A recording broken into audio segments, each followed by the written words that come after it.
Um,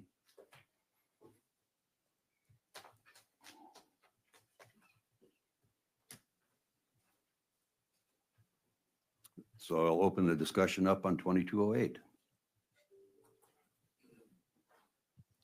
Senator Patton, we have the amended with all the amendments. We have a version with the amendments. Everybody should have gotten a proposal for the amendments. If you want one printed off for you. Yeah, I think we should have a printed version with the amendments in it. Okay. I can print it, Chairman, if, just to make sure I got the right one up, if you'd like. Is it the 01004? Or do you have What I'm looking at here, let me make sure. the one you emailed 213? I'm showing a.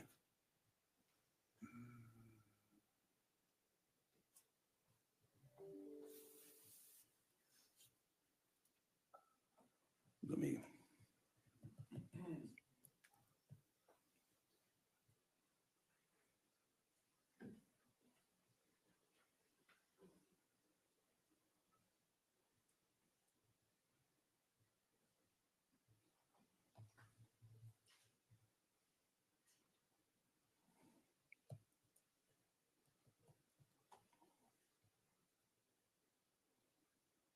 The one I think I'm looking at is 25.1104.01002. Or do you have a more current one than that? There's a 004 out there, which I would assume would be the more current. Yeah, I'm trying to find that one. Yeah, here it is. You emailed it out on 213, February 13th.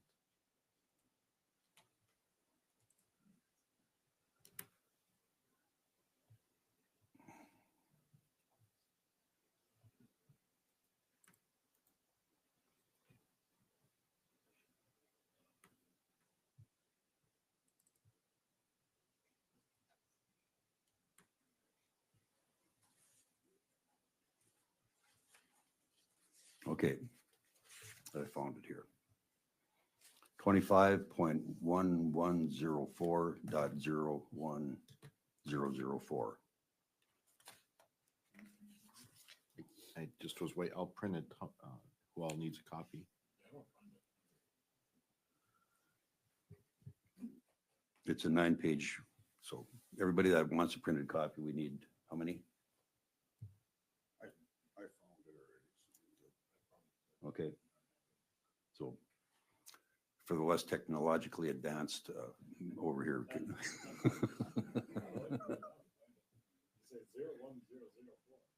Yep.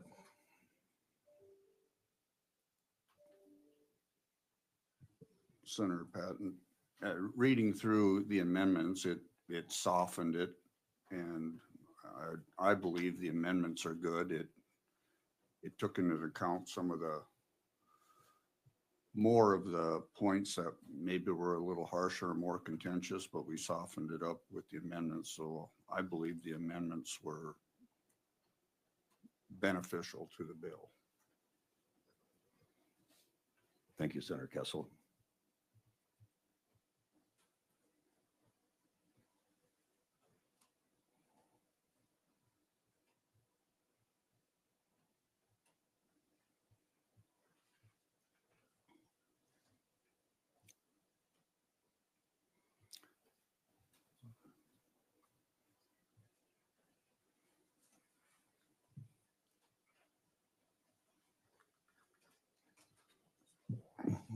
Why don't I recap it in case nobody's ever had anybody talk to you about this?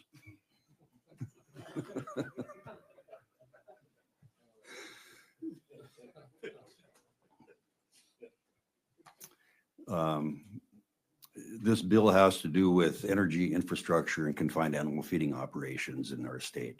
And when I talk about energy infrastructure, typically I'm calling it linear energy infrastructure. meaning it crosses multiple jurisdictions.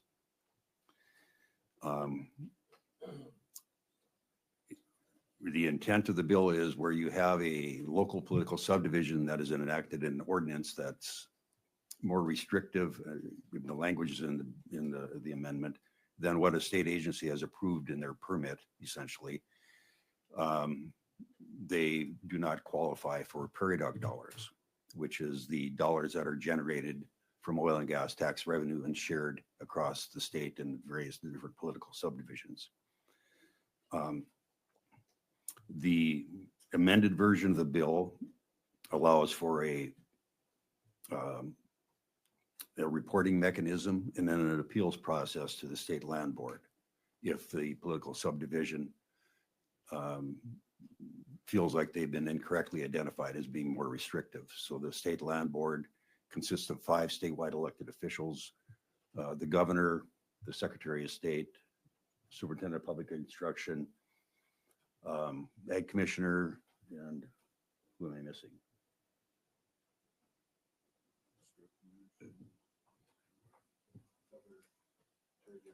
Attorney General.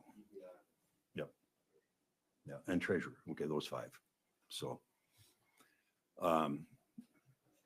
the amendment, I believe, makes the bill better.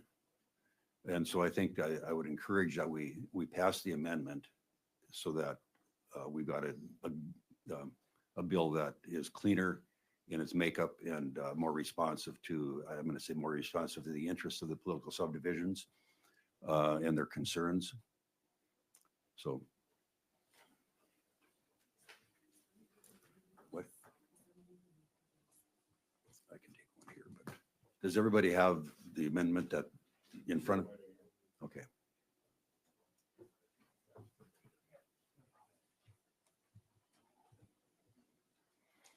The other thing, the ability, if you remember prairie dog dollars and their structure, typically these dollars are paid out in the second year of the biennium. They accumulate in buckets as you go through the structure, and by the time the oil and gas tax dollars that generated get to the prairie dog bucket, it's typically going to be in the second year of the biennium.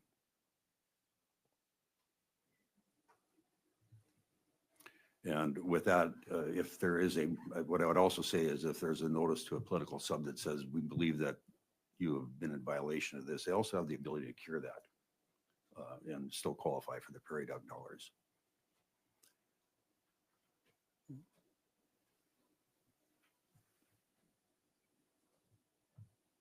Senator Bain. Chairman Patton, as you know, I'm not a fan of this piece of legislation. I think it's heavy-handed. I think that it penalizes political subdivisions and any grassroots efforts as far as, it being needed. Once again, I look at this piece of legislation as a one project piece of legislation. And I know there's other projects across the state that are, there's some contention over, and in the future, there's going to be more contention, but it all stems off of the one project. And once again, I've opposed legislation last session, this session, that is based off of one project. I would offer, right now we've got, and I know which one you're talking about, it's our CO2 pipeline. We also have a transmission line over in Stutzman County. We have proposed dairies or confined animal feeding operations in our state that would fall under this.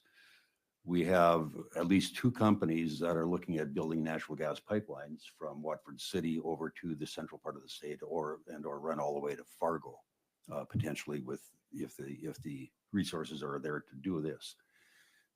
It's very difficult when you start looking at trying to cross different political subdivisions that have different setbacks and different rules in place that are from their neighbors. The intent of this would be to provide that uniformity across the cross section.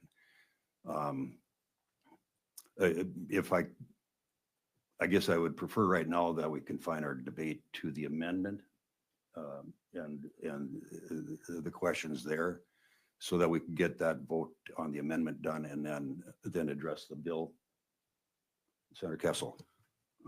Chairman Patton, I would move a do pass on the proposed amendments to Senate Bill 2208, version 25.1104.1.01004. We have a motion on the, I do pass on the amendment. Is there a second? I'll second it. Any further discussion about the amendment? Chairman, Senator Gerhardt. page 3, where it sits up, item number 2 there. It says a person may report a suspected violation. Is that any person? I mean, could the board be overwhelmed with suspected violations that they have to investigate within 30 days of receiving this report? I'm just trying to think through how that item works, if we've thought through the full impact of how that would work itself out, item number 2 there. Well, typically, when you're looking at this type of thing, you're looking at a major infrastructure project. By the way, as a point of reference, and I think I feel wind and solar projects are excluded. That jurisdiction is left at the local level. But in order to protect everybody's interests, somebody has to be able to file a complaint. Right. I'm just, I guess I'm questioning how broad it is. Just a person may report a suspected violation.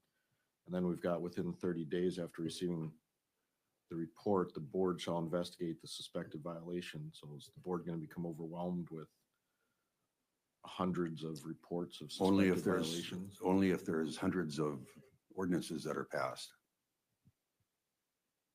affecting a project. Even if you get several reports of a violation on one ordinance, you still only have to investigate the one ordinance that is been reported as being too restrictive.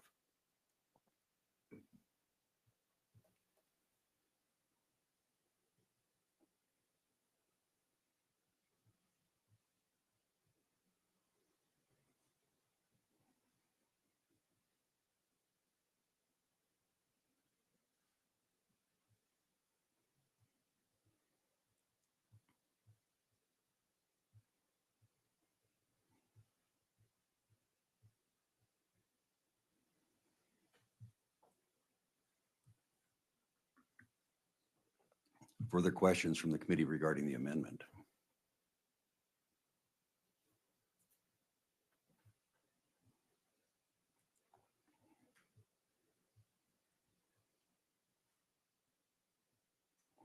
Seeing none, we'll have the clerk open the key.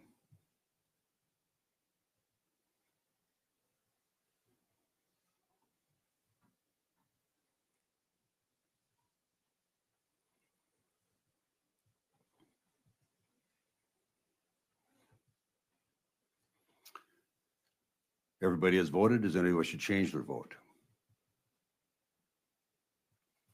We'll have clerk close the key. The amendment is passed by a vote of 4 ayes, 3 nays, 0 absent, not voting.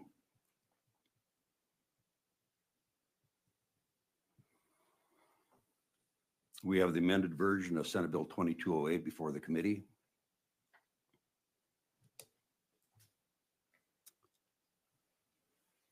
As a reminder and a little bit of a basis for where we're at right now on this.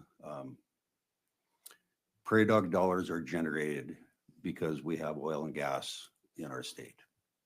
95% of the oil and gas is generated in 4 counties: Montreal, Williams, McKenzie, and Dunn.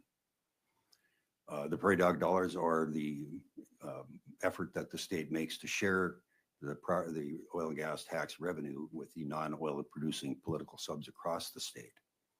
It's a very beneficial program for everybody. Counties and townships benefit from it. And if you recently got what I would call a heat map of the revenues generated from oil and gas tax dollars and how they're shared across the state. Tremendous benefit for every single person in the state that realizes this. As we move forward, when we look at oil and gas, our opportunities and our enhanced oil recovery efforts down the road in the next 8 or 10 years, and we look at our efforts at what we're doing related to maintaining or increasing our production. Also, our efforts when we look at value-added energy projects, value-added ag projects, potential data centers that all of these will increase our tax base across the state. They will help generate jobs. They will help make use of the natural gas in the state that now is being shipped out of state. And all of this has value. The only way that we get this revenue is if we have energy infrastructure. We have that energy infrastructure that's impacted 4 counties dramatically. We've also seen tremendous benefit in those 4 counties, but it's not without its impact. When somebody comes and says, well, we like the dollars that are generated because of that impact, but we want to interfere with a project that potentially could use this resource for the enhancement of our property tax base and our jobs and so forth. That's the intent of the bill, is step back and think about this a little bit. This is truly somebody that says, I don't want to have that power line. I don't want to have that pipeline. It's not in my backyard thinking. And I think that this is an attempt to help deal with that, especially when we cross multiple jurisdictions. Senator Boehm had indicated that he felt it was heavy-handed. I'm going to step back a little bit and talk a little bit about the law.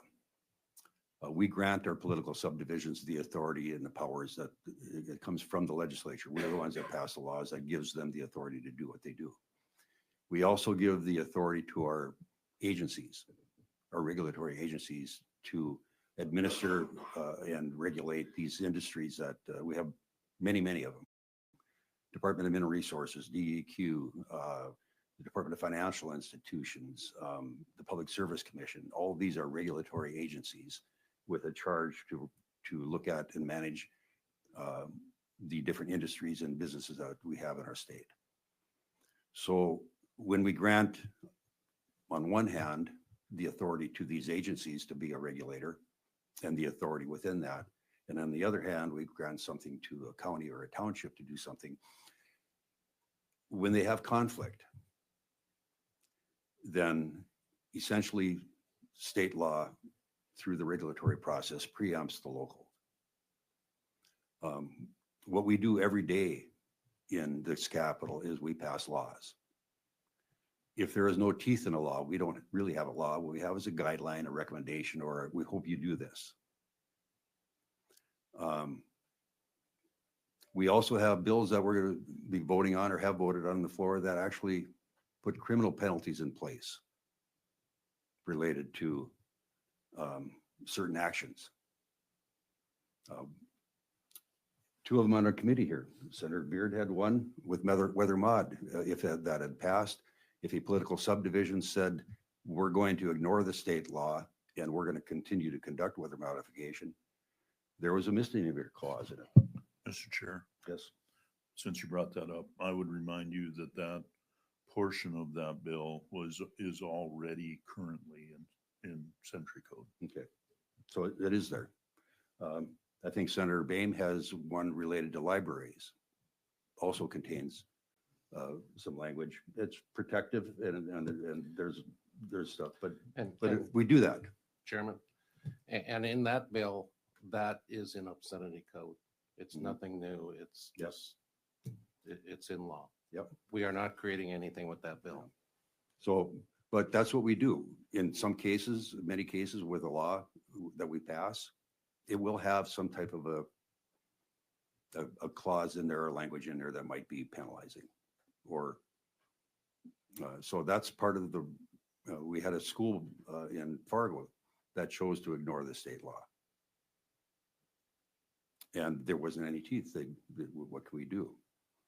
We're going to be dealing with a property tax bill that's going to say, we are going to provide property tax relief and we're going to require reform as a result.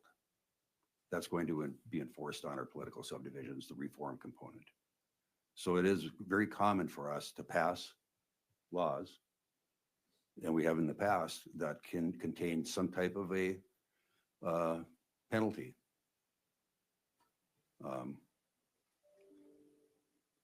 I'll throw the room back open to the rest of you guys now. Continue, Senator Bain. Thank you, Mr. Chairman. You know, this is a new area. Out in the West, they've done a great job over the course of time with energy infrastructure. And if we talk about, you know, landowner fatigue, that's the first place it would start. You know, as this thing moves east, we're going to have these issues, but we're going to have to work through them. And I'm not sure that producing a law like this or legislation like this is even necessary. My experience out in the field, when Grid United, the power line that comes from Colstrip to Center, and also puts a DC terminal in down by Sioux County, when they come through, it was the same time that the pipeline come through. Both started at the same time. And they're both examples of how it should be done and how it shouldn't be done. And they got it, Grid United got it done without this legislation. The pipeline, not so much. And, you know, the energy pipelines that are coming with the natural gas and so forth, they're going to work through that without this law, without this legislation. I believe they know how to do it. They're going to handle it like Grid United did the power line. And when you get over here, we'll see what happens. But initially, the industry knows how to deal with it. I don't believe the industry needs this law.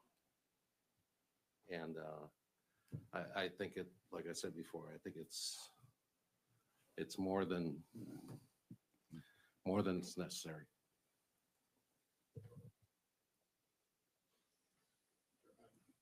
Senator Sure, Inga. fine.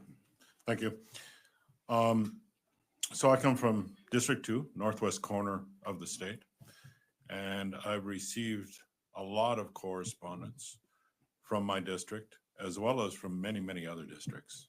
And suffice it to say that it has been entirely against this proposal. And I happen to be a member of our Planning and Zoning Board back in Burke County as well. And I can only imagine how deeply offended they would be if I were to vote in a manner that says, I don't feel they have the competence or the means to handle this on their own, and that this is something that needs to be taken over at the state level. And the other thing I see here, my district is comprised of probably 90% of towns, if you will, that are made up of populations of less than 500. So although the financial incentive is there, it's very, very tiny for my district. And as the previous senator alluded to, we have done a very, very good job in the past in the West of working through these things and working with the industry and realizing the benefits of it. And this is just something I really do feel that if it were me back in my district, talking to my neighbors, to my friends, encouraging them about the benefits for the community, this is something we could make happen. And I think this is something that has failed to happen here with the pipeline, and it's left a very sour taste in everybody's mouth. But I don't believe we're at a point where we can no longer rectify the ills of the past and work in a more efficient and better way for the state. And therefore, I would not be able to support this bill either. Further comments? Senator Kessel. I just want to remind everybody, we're all tied up in a pipeline conversation, and we also have power lines that are having problems getting through because of it. And we also have livestock feeding operations that are having problems with it as well. So it is larger than just pipelines.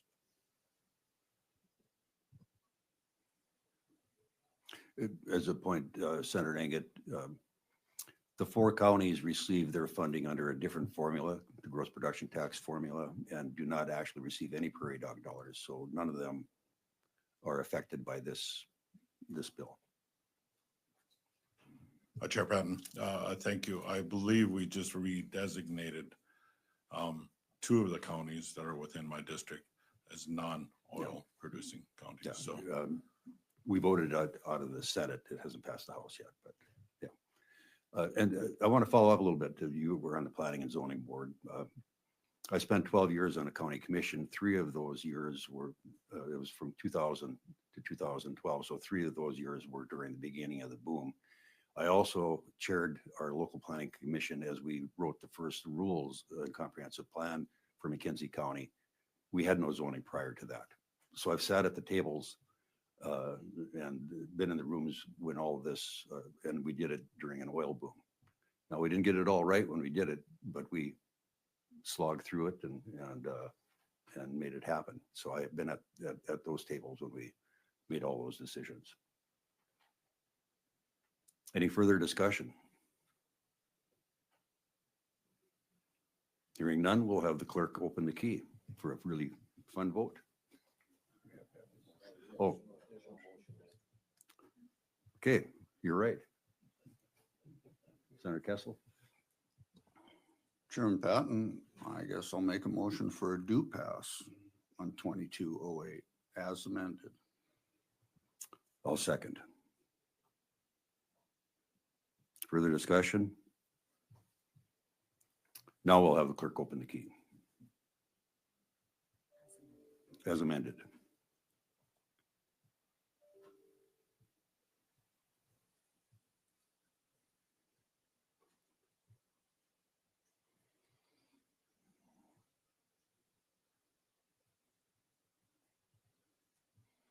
Everybody has voted. Does anybody wish to change their vote? Well, clerk close the key. We have 2 ayes, 5 nays. The motion has failed.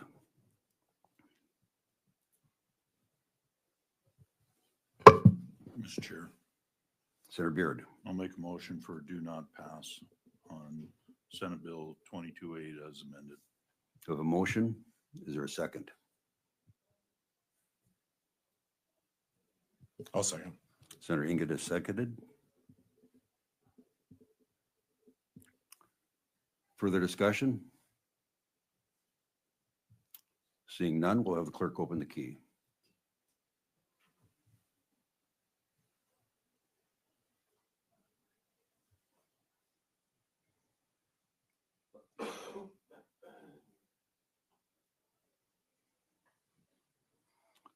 Everybody's voted. Does anybody wish to change their vote?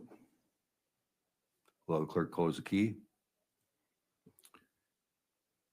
The do not pass motion has passed by a vote of 5 ayes, 2 nays.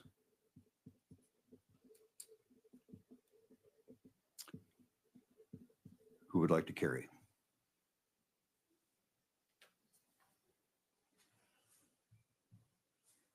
Can't be Greg or I.